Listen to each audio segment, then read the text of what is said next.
Have you ever noticed something strange about your mind? Like, even when nothing is happening, even when you finally lie down to rest and the world just becomes quiet, your mind absolutely refuses to stop talking. Yeah, it just keeps running, like generating all these scenarios that are completely detached from whatever is actually happening in the room. Right. I want you to really picture a typical evening. You've been going hard all day. You finally finish your work. You sit down on the couch and maybe you just look at your phone for a second to decompress. And we all know how that goes. One notification becomes five. Exactly. 5 becomes 20. Yeah. Suddenly, your mind is jumping from an urgent email to a news headline to like a random text message, and then straight to a memory of something incredibly awkward you said 3 years ago at a holiday party. Right, and the momentum just builds and builds until the mental noise becomes this unavoidable physical sensation. It really does. And then, later that night, you turn off the lights. You are physically exhausted, like your body is heavy. But instead of resting, your mind just starts replaying conversations. Analyzing everything. Yes. You analyze tomorrow's responsibilities. You Hmm. start inventing these complex, catastrophic future problems that haven't even happened yet. And before you know it, you've been lying there in the dark for 40 minutes, completely trapped in your own head. Which is such a universal experience, but no one ever taught us how to deal with it. So naturally, you start to assume that something is fundamentally broken. You ask yourself, why can't I just relax like everyone else seems to? And that is the hidden reality so many people quietly grapple with in the dark. We assume that a restless mind is a broken mind. We pathologize our own exhaustion. But timeless insight reveals a very surprising, incredibly liberating truth. Which is what? Your mind is not malfunctioning. In fact, it is doing exactly what it was designed to do. Okay, but here's what most people never realize, and this is why we're doing this deep dive today. If the mind is functioning normally, why does it feel so deeply exhausting? What if the problem isn't that your mind thinks too much, but that we've completely misunderstood what the mind actually is? That's the core of it. To understand how to finally find mental peace and how to stop fighting the noise, we first have to understand the machinery generating it. We have to look at what the human brain was built to survive. Right, because our mission today is to figure out why the brain refuses to shut off and the practical mechanism to actually fix that. Exactly. So if we look at the evolutionary architecture of the mind, its primary function was never to make you happy or peaceful or content. Its primary function was to solve problems to keep you alive. Because a hominid who is perfectly relaxed and content, just admiring a sunset without a care in the world, they probably didn't survive to pass on their genes. Anxiety was literally a survival trait. Precisely. It's the opposite of a flaw. Ancient wisdom tells us that thinking was a vital scanning tool. Our ancestors had to constantly evaluate their environment, analyzing the past to prepare for the future. Like, is there danger nearby?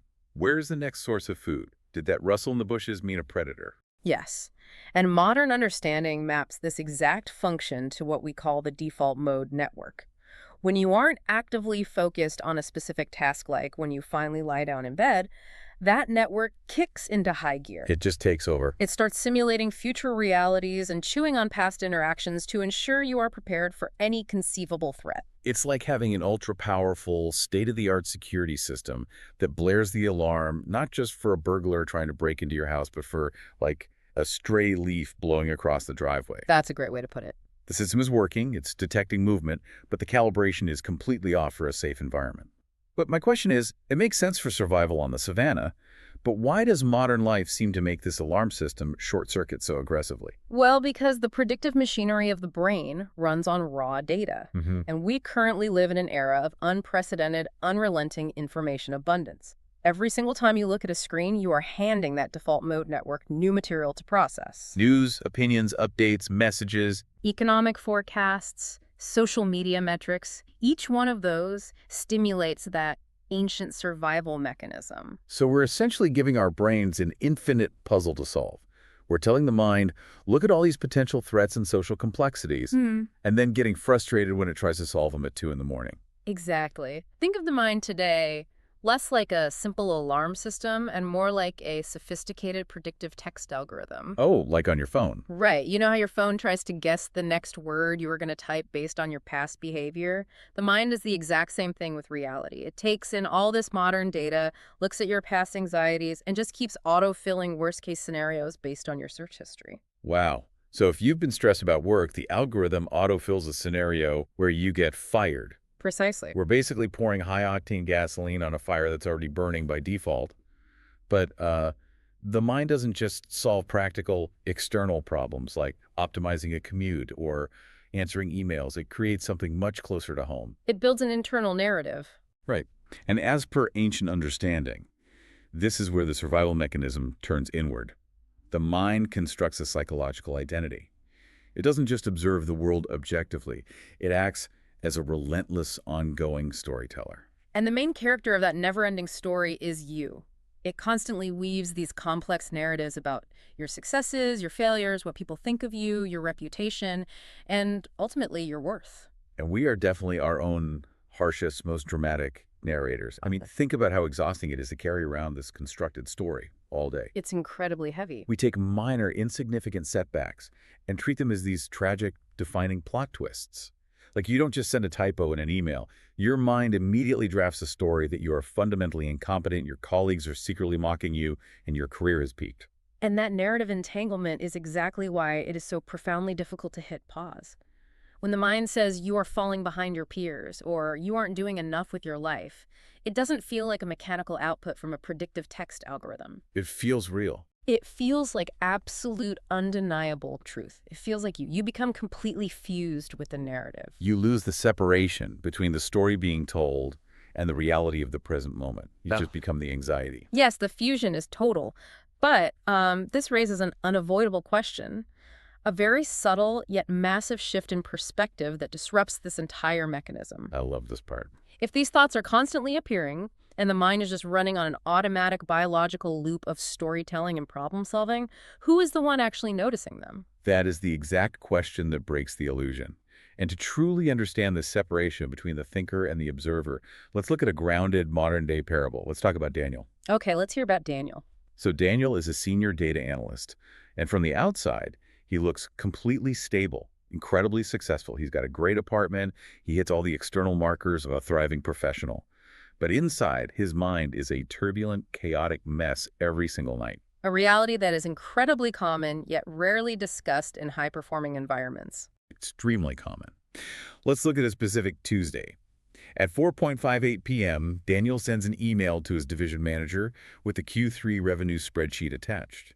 At 5:45 p.m., he realizes he made a minor typo in one of the column headers. Not the data itself, just a header. Just a header.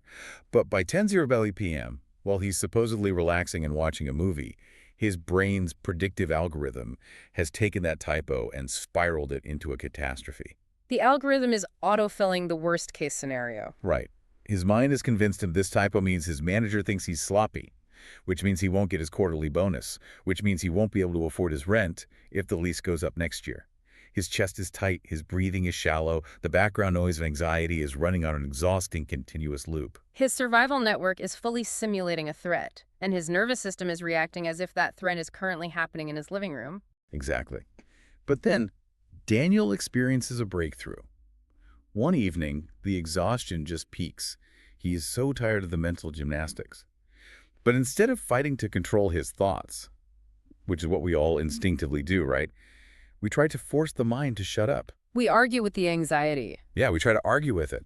But instead of that, Daniel tries something highly unusual. Yeah. He simply watches the thoughts happen. He stops participating in the narrative. He stops arguing with the algorithm and just observes the mechanics of his own mind. And what he notices in that state of observation is profound. He sees that the thoughts are appearing entirely on their own. The thought about the typo triggers the thought about the manager, which triggers the thought about the bonus.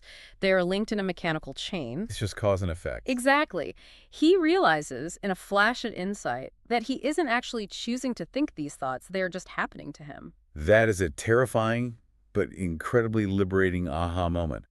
You realize your brain is basically an automatic thought generator, churning out ideas, memories, and anxieties, whether you consciously ask for them or not. It runs whether you want it to or not. Right, like Daniel didn't sit down on his couch and consciously decide, I think I will now obsess over a column header for the next 4 hours and flood my bloodstream with cortisol. It just started happening, like an automated background process on a computer. And recognizing that automated process unlocks one of the most profound secrets to mental peace. This brings us to the core philosophical pillar of our deep dive today. The great separation. Yes.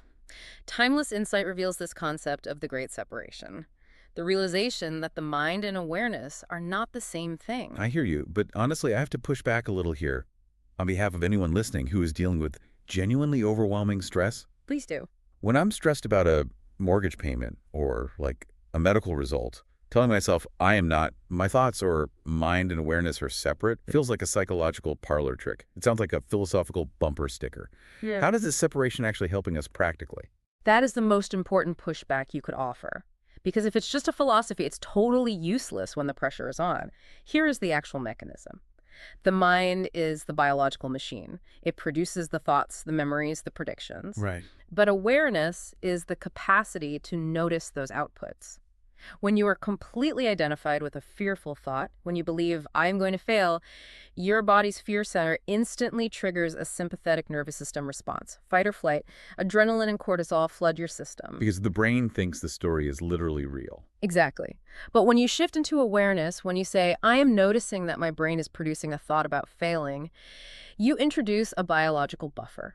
You activate the areas of the brain responsible for objective observation. Oh, By simply observing the thought without engaging it, you physically stop sending distress signals to the fear center. You literally downregulate your own nervous system. The biological mechanism of detachment isn't a parlor trick. It is the deliberate shifting of energy away from panic and into higher awareness. so when Daniel sat back and watched his thoughts about the spreadsheet typo, he was shifting his identity from the mind, the machine generating the noise, to awareness, the quiet, objective space noticing the noise. He stopped feeding the fear center. Precisely. The root of so much of our suffering is this danger of identification. Most people spend their entire lives completely fused with every passing thought. We just believe everything we think. We do. If the mind generates an anxious output, people don't see it as a mechanical error from a predictive algorithm. They believe it as an absolute foundational truth about their reality.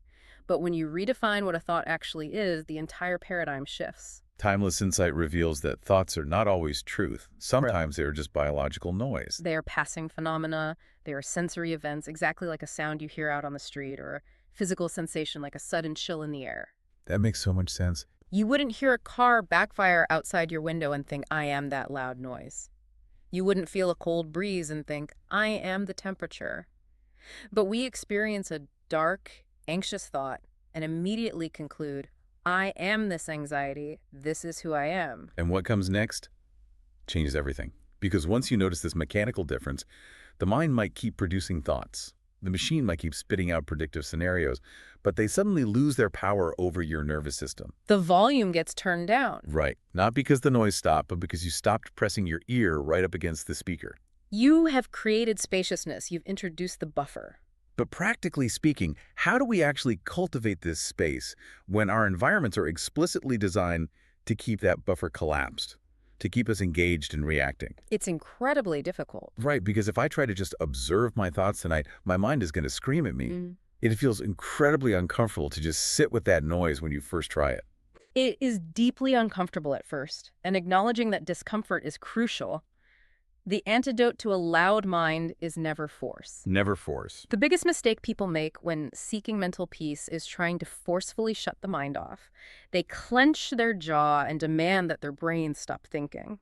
Fighting every thought just creates more mental noise. It just gives the network another problem to solve. It's like trying to put out a fire by throwing more wood on it. The effort itself is agitating. Yeah. So, step one is observation without engagement. Don't fight the algorithm, just watch the machine work. Right. But you raised a very valid point about our modern environment.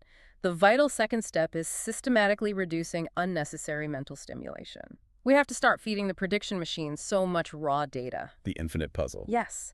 Think of your mind like a web browser with 100 tabs open simultaneously, streaming video, running complex software. The fan is spinning loudly, the processor is overheating. And our usual response is to get mad at the computer for being slow. Exactly. But you don't fix the computer by smashing the keyboard or forcing the fan to stop.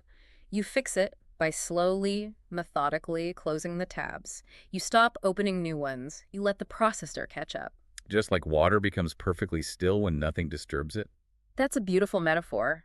In our lives, this means intentionally carving out moments of low stimulation.